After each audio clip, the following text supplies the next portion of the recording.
जिसने मेरा निकाह पढ़ाया परी के साथ, तो बेगम हुई फरार उसी मौलवी के साथ।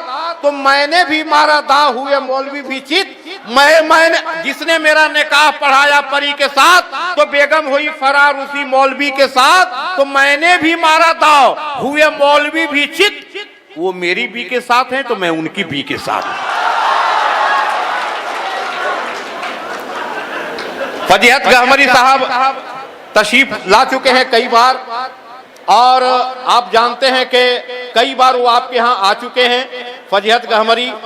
और यहाँ एक जो पुराने जो कवि और शायर हैं, उसमें हमारे फजीहत गहमरी भी हैं, तो हम उनको आमंत्रित करते हैं।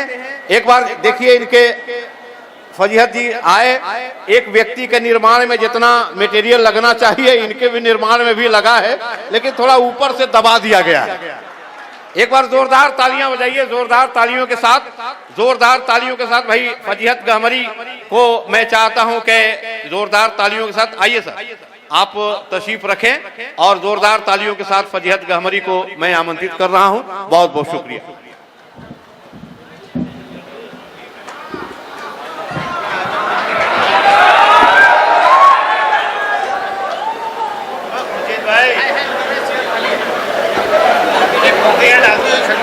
मेरे माइक पे आते ही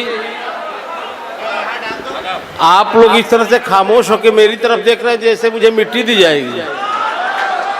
नहीं, अगर जिंदा हो तो एक बार जोरदार ढंग से जीवित होने का प्रमाण दें। बहुत देर से आप लोगों का खून पिया जा रहा था। मेरा ऐसा वैसा करने का कोई इरादा नहीं है। कोई ज्ञान की बात नहीं करूंगा। ज्ञान से मेरा वैसा ही संबंध है जैसा मल्लिका शेरावत का कपड़ों से। कहीं कोई भी मेरी कविता में आपको दिमाग लगाने की जरूरत नहीं पड़ेगी। दिमाग लगाने की जरूरत इसलिए भी नहीं पड़ेगी क्योंकि मैं दिमाग लगा के कुछ कहता ही नहीं। और सच तो यह है कि मेरे पास दिमाग है भी नहीं। मैं तो सर उस टाइप की शायरी कविताएं करता हूं जैसे बस और ट्रेनों में नहीं बेचते, झंडू बाम अभी लगाओ अभी आराम। मैं उस टाइप की कविताएं करता हूं। आप सबको सलाम कर रहा हूं, प्रणाम कर रहा हूं। प्रणाम करने की, सलाम करने की आदत बचपन से ही रही है। पहले जब भी घर से बाहर निकलता था, जो भी सामने पड़ जाता था प्रणाम कर दिया करता था। एक बार गाय के धोखे में सांड को माता कह के प्रणाम कर दिया। क्या हुआ कुछ पता नहीं चला। एक हफ्ता बाद जब होश आया तो हॉस्पिटल में पड़ा था। तब से प्रणाम करना, सलाम करना बंद कर दिया। और आदरणीय धनंजय भैया, ये प्रणाम करने के भी खामियाजे भुगत जाने पड़ते हैं। कल मैंने एक बुजुर्गवार को प्रणाम किया। छूटते ही उन्होंने आशीर्वाद दिया कि फसीहत जी खुश रहो, आबाद रहो, यहाँ रहो चाहे इलाहाबाद रहो। तुम्हें न ज्वर हो, न जूड़ी हो, न खांसी हो। तुम्हारा घर स्वर्ग जैसा, तुम स्वर्गवासी हो।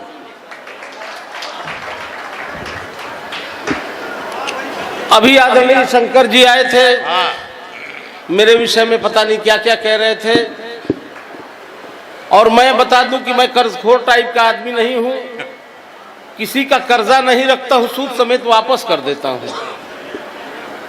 मेरे विषय में बहुत कुछ कह रहे थे। एक शिकायत खुर्शीद भाई आपसे है और तमाम लोगों से कि आपने मुझे यहाँ कविता पढ़ने के लिए बुलाया है या इनसे मेरी छीछा लेदर करवाने के लिए बुलाया है। क्या बात है, वाह। और मैं अपने विषय में बताऊं कि अभी मैं उधार नहीं रखता हूं, तुरंत उधार चुका देता हूं। मैं अभी आदरणीय शंकर जी का कर चुका रहा हूं और लगे कि मैंने कर चुका दिया हूं। मैंने कर चुका दिया।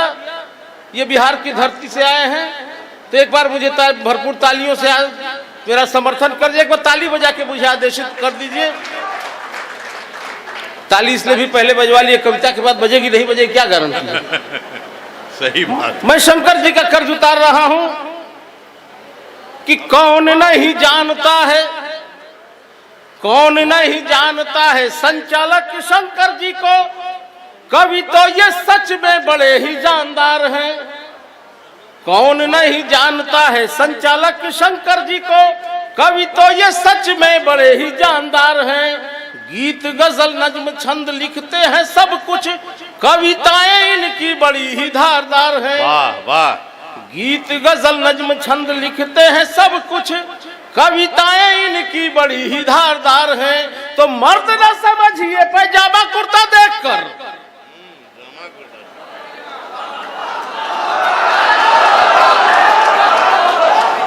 मर्द न समझिए पैजामा कुर्ता देखकर, शबनम मौसी के सही में रिश्तेदार हैं। तालियां अब चाहिए कि मर्द न समझिए पैजामा कुर्ता देखकर, शबनम मौसी के सही में रिश्तेदार हैं। तो हिजड़ों की जब भी बनेगी सरकार, तब आप मुख्यमंत्री के प्रबल दावेदार हैं। वाह वाह वाह वाह।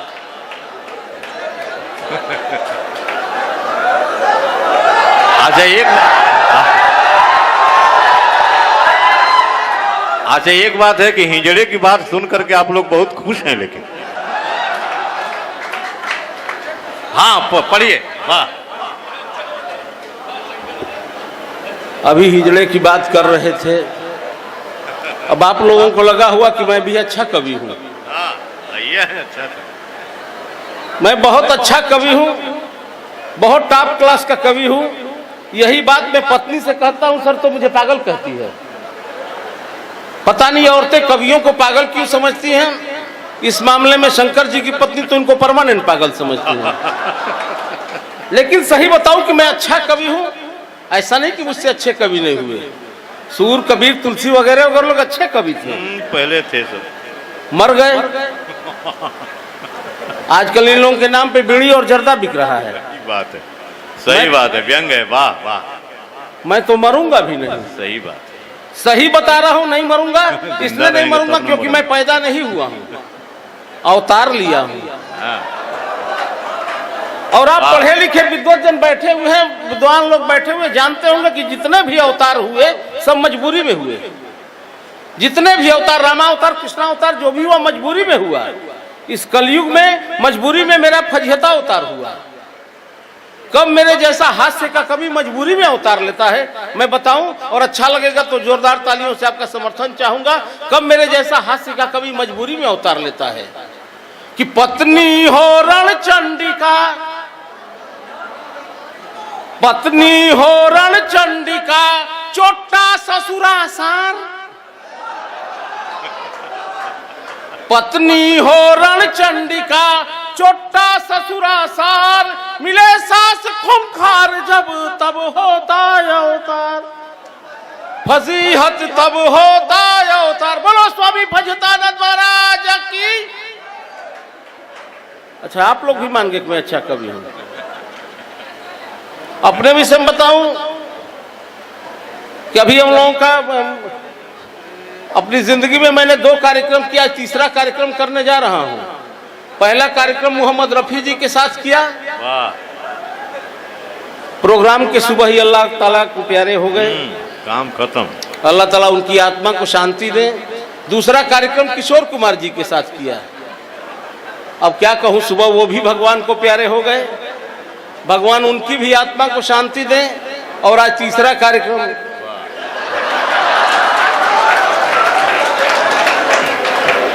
क्या मैं आपका नाम नहीं लूंगा शंकर जी, क्योंकि मेरा कहा हुआ पड़ जाता है। मैं तो यही कहूंगा कि भगवान आपको लंबी उम्र दें। बड़ा अच्छा कार्यक्रम चल रहा है। बहुत अच्छा, बहुत अच्छा। मेरे विषय में बता रहे थे, दरअसल में इनका कोई कसूर नहीं है। शंकर जी का बिहार से आए हुए हैं, कुछ इस तरह का संबंध इनसे मेरा है जिसके चलते मुझे छेड़ते रहते हैं। मेरा इनसे क्या संबंध है मैं बताता हूँ। आदरणीय शंकर जी से मेरा क्या संबंध है मैं बताता हूं कि ये टापू हैं, ये टापू हैं, मैं खाई हूं। ये टापू हैं, मैं खाई हूं। ये ओरिजिनल है, मैं परछाई हूं। ये टापू हैं, मैं खाई हूं। ये ओरिजिनल है, मैं परछाई हूं। भ्रष्टता में हम दोनों अव्वल हैं, क्योंकि ये आशाराम है, मैं नारायण साईं हूं। वाह वाह वाह वाह। एक समाचार मीडिया में पिछले दिनों बड़ा उछला हुआ था, आपने देखा होगा। पिछले काल में हर 10 दिन 15 दिन नहीं बीत रहा था, 1 महीना नहीं बीत रहा था, एक बाबा पकड़ा जा रहा था। कोई ना कोई बाबा किसी न किसी मामले में जरूर पकड़ में आता, किसी न किसी क्या मामले में, उसी मामले में पकड़ में आता था। मुझे लगा कि ये सिलसिला नहीं रुक रहा, आखिर क्या कारण है। तो मुझे समझ में आया कि कानून से, सजा से इस देश में डर धीरे धीरे समाप्त हो रहा है। क्या सजा होनी चाहिए तो इस तरह का कृत्य रुक जाएगा, मैं बताता हूं, और अच्छा लगेगा तो आपका समर्थन चाहूंगा कि अगर इस तरह का कृत्य करता हुआ कोई बाबा पकड़ा गया तो उसको क्या सजा होनी चाहिए।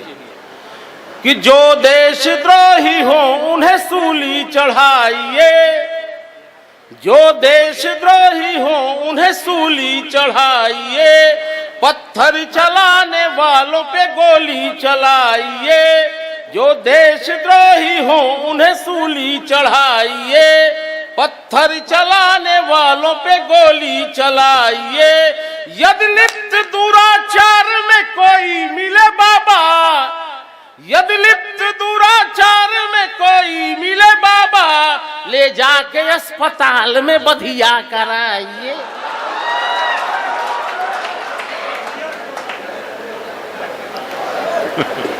बड़ा अच्छा आप सुन रहे हैं। अभी हम लोगों का राष्ट्रीय पर्व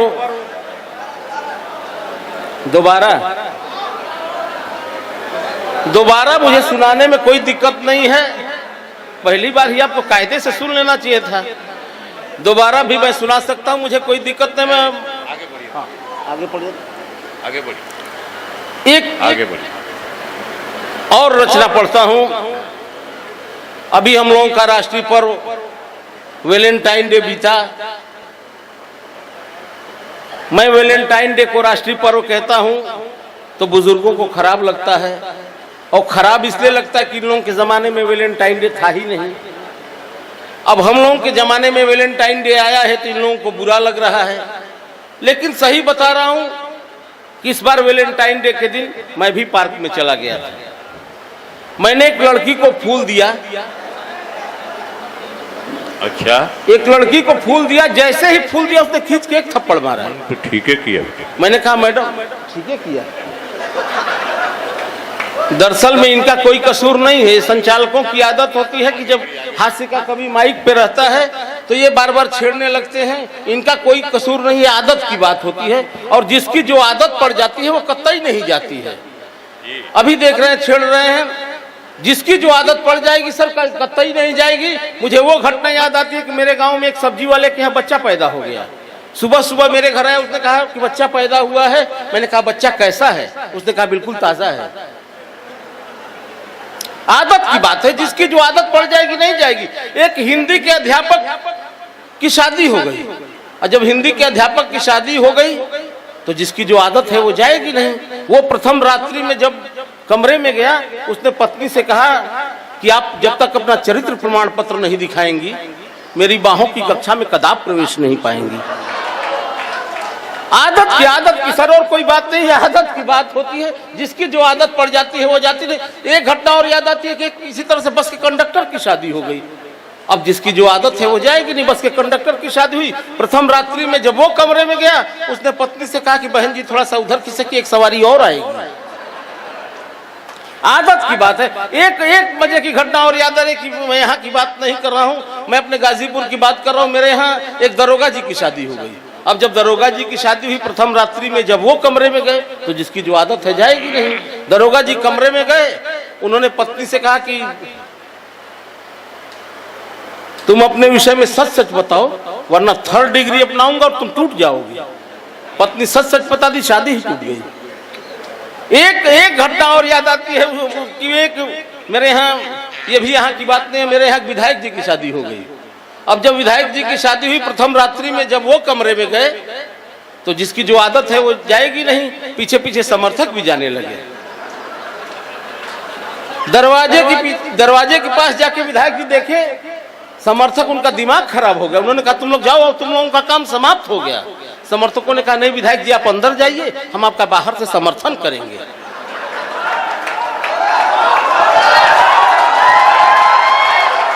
मजे की बात तब आ रही कि 10-15 मिनट बाद क्या हुआ मुझे कुछ पता नहीं।